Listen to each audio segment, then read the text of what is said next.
Hello student, now about the structure of enzyme. Structure of enzyme मध्ये आपण त्याचं chemical nature आणि काही प्रॉपर्टीज बघणार. ओके, तर या ठिकाणी ऑल एन्झाइम्स आर प्रोटीन्स, हे लक्षात ठेवायचं. ऑल एन्झाइम्स आर प्रोटीन्स, सगळे एन्झाइम जेवढे आहेत तेवढे सगळे आहेत proteins. In recent year however few RNA molecules have been shown to function as a enzyme.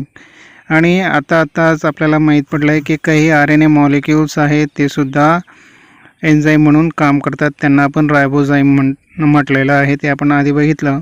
Each enzyme has its own tertiary structure and specific conformation which is very essential for its catalytic activity. आता प्रत्येक एन्झाईमचं tertiary structure, प्रोटीनचं primary secondary tertiary structure आपल्याला माहीत आहे. तर या ठिकाणी एन्झाईमचं टर्शरी स्ट्रक्चर आणि त्याचं कन्फॉर्मेशन म्हणजे कशा प्रकारची त्याची अमायनो ॲसिडची सिक्वेन्स आहे ते त्याच्यावर डिपेंड असतं की त्याची कॅटलायटिक ॲक्टिव्हिटी कशी असणार आहे. Okay, the functional unit of enzyme is known as holoenzyme. हे लक्षात त्याचं फिल इन द ब्लँकमध्ये येऊ शकतं. Functional unit of enzyme is known as holoenzyme. Okay, which is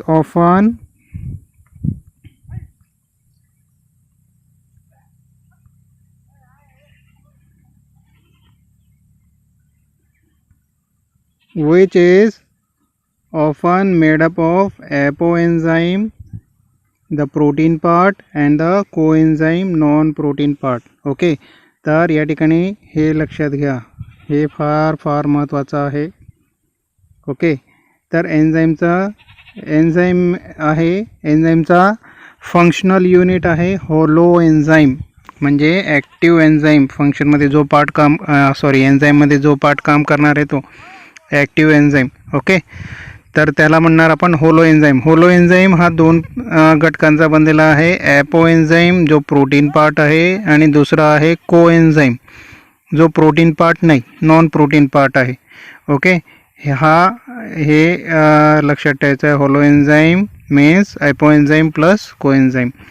okay, नंतर the term prosthetic group is used when non-protein moiety tightly bind with apoenzyme. Okay, जेव्हा non protein moiety म्हणजे कोएन्झाईम हा protein पार्टला म्हणजे ॲपोएन्झाईमला bind असेल तेव्हा आपण त्याला म्हणणार prosthetic group. The coenzyme can be separated by dialysis from the enzyme. तर डायलिसिसने कोएन्झाईम हा एन्झाईमपासून सेपरेट केला जातो. While the prosthetic group can not be, पण प्रोस्थेटिक ग्रुप हा सेपरेट केला जाऊ शकत नाही. The monomeric enzyme. The word monomeric enzyme is used when it is made up of a single polypeptide. जर एखादा एन्झाईम फक्त एकाच प्रोटीन चेनने बनलेला आहे, सिंगल पॉलीपेप्टाइडने बनलेला आहे, तर आपण त्याला म्हणू मोनो म्हणजे सिंगल. ओके, मेरिक म्हणजे युनिट, किती युनिटने, एकाच युनिटने बनलेला आहे हा एन्झाईम, म्हणून तो आहे मोनोमेरिक, एकाच पॉलीपेप्टाइड चेनने बनलेला आहे. जसा एक्झाम्पल रायबोन्यूक्लिएज, ट्रिप्सिन, हे दोन एन्झाईम आहेत मोनोमेरिक एन्झाईमचे example. Some of the enzyme which possess more than one polypeptide are known as oligomeric enzyme. Okay, तर एकापेक्षा जास्त जर प्रोटीनने बनलेला असेल एखादा एन्झाईम तर त्याला आपण ओलिगोमेरिक एन्झाईम असं म्हणणार. एक्झाम्पल आहे लॅक्टेट डिहायड्रोजिनेज, aspartate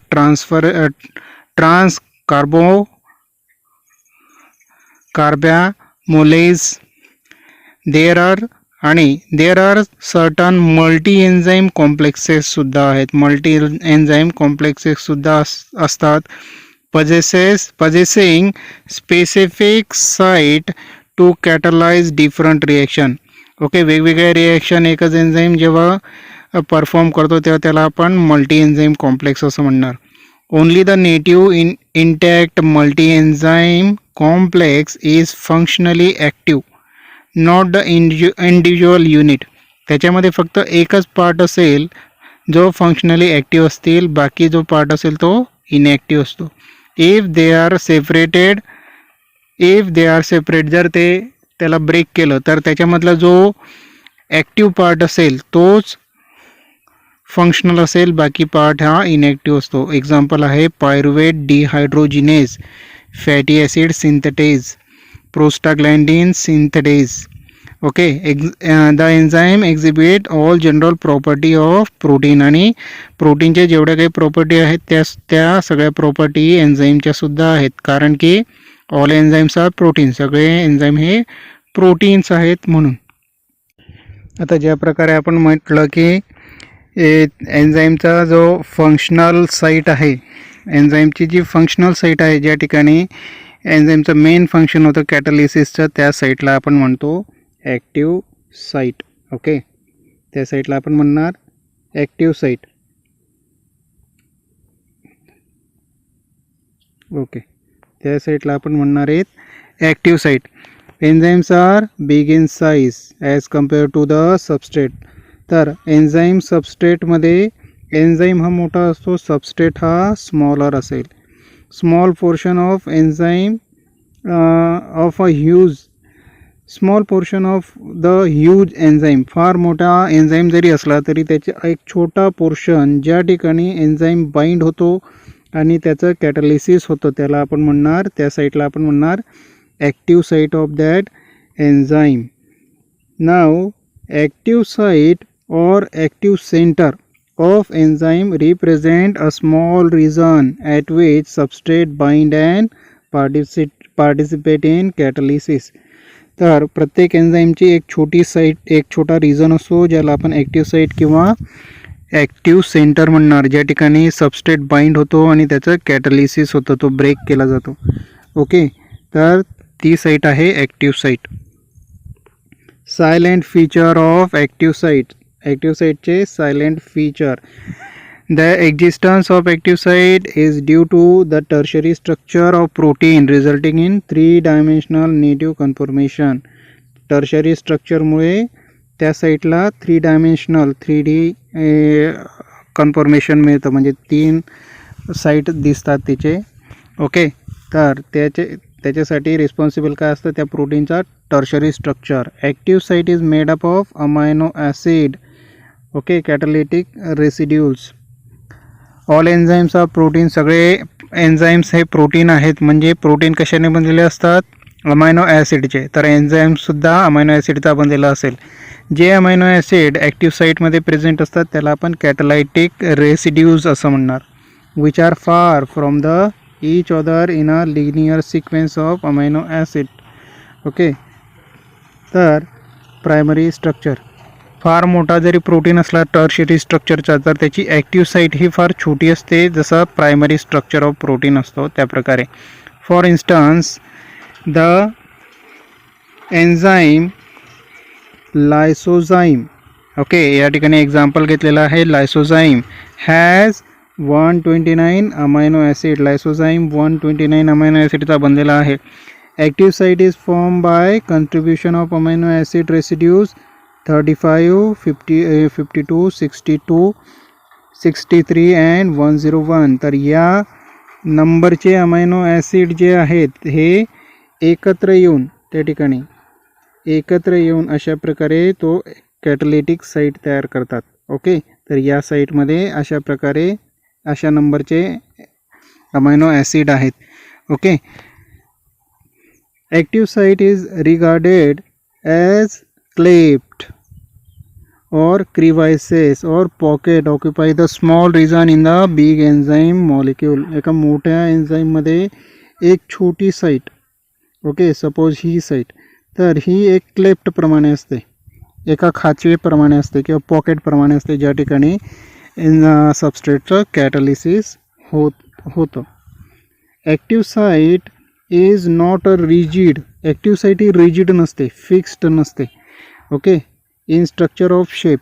और शेप स्ट्रक्चर किंवा शेपमध्ये ती रिजिड नसते, ते फ्लेक्झिबल असते. म्हणजे active site can change its conformation, त्याचं स्ट्रक्चर चेंज होऊ शकतं.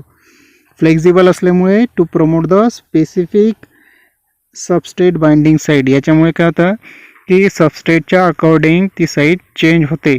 Okay, generally active site possesses the substrate binding site. Okay, तर ॲक्टिव्ह साईटमध्ये सबस्ट्रेट बाइंडिंग साईट असते आणि कॅटालायटिक साईट असते. लक्षात ठेवा, ॲक्टिव्ह साईटमध्येच दोन साईट असतात, सबस्ट्रेट बाइंडिंग आणि catalytic site. The latter was use for catalysis of specific reaction. Catalytic साईटवर काय होतं, त्या सबस्ट्रेटचं कॅटालिसिस होतं कॅटालायटिक साईटवर. coenzyme or cofactor on which enzyme depends are present as a part of catalytic site. Okay, तर कोएन्झाईम किंवा कोफॅक्टर ऑन विच एन्झाईम, ज्या एन्झाईमवर किंवा कोफॅक्टरवर तो एन्झाईमची ॲक्टिव्हिटी डिपेंड असते, ते प्रेझेंट असतात कुठे, कॅटालायटिक साईटवर. ओके, लक्षात ठेवायचं आहे हे. The substrate bind at active site by weak non covalent bond. Substrate जेव्हा एन्झाईमला बाइंड होणार, ओके, हा सबस्ट्रेट एस हा जेव्हा एन्झाईमला बाइंड होणार तेव्हा तो कोणत्या फोर्सने बाइंड होणार, वीक नॉन कोव्हॅलेंट बॉन्ड, म्हणजे तो इझिली डिटॅच होऊ शकतो. Enzyme are specific in their function due to existence of active site. Active साईटच्या कन्फॉर्मेशननुसार एन्झाईमचं फंक्शन हे फार स्पेसिफिक असतं. स्पेसिफिक एन्झाईम स्पेसिफिक सबस्ट्रेटवरच ॲक्ट होतो. या ठिकाणी बघा, सबस्ट्रेट जेव्हा एन्झाईमला बाइंड होतो, या ठिकाणी ही रिएक्शन लक्षात ठेवायची आहे.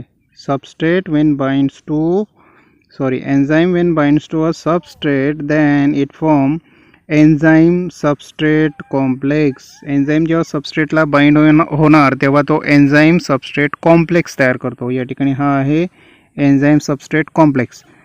ओके, आणि कॅटालिसिस नंतर काय होतं, एन्झाईममध्ये काही फरक नाही पडत, एन्झाईम जशाच्या तसा राहतो आणि सबस्ट्रेटपासून तयार होणार प्रोडक्ट. या ठिकाणी हे जे ॲरो दाखवलेले आहेत, या ॲरोचा अर्थ काय आहे, ते वीक नॉन कोव्हॅलेंट बॉन्डने अटॅच असल्यामुळे ते इझिली डिसोसिएट पण होऊ शकतात. ओके, तर अशा प्रकारे enzyme plus substrate is equal to enzyme substrate complex and it gives rise to enzyme plus product, सबस्ट्रेटपासून तयार होणार प्रोडक्ट. तर अशा प्रकारे हे एन्झाईम ॲक्टिव्ह साईट आहे.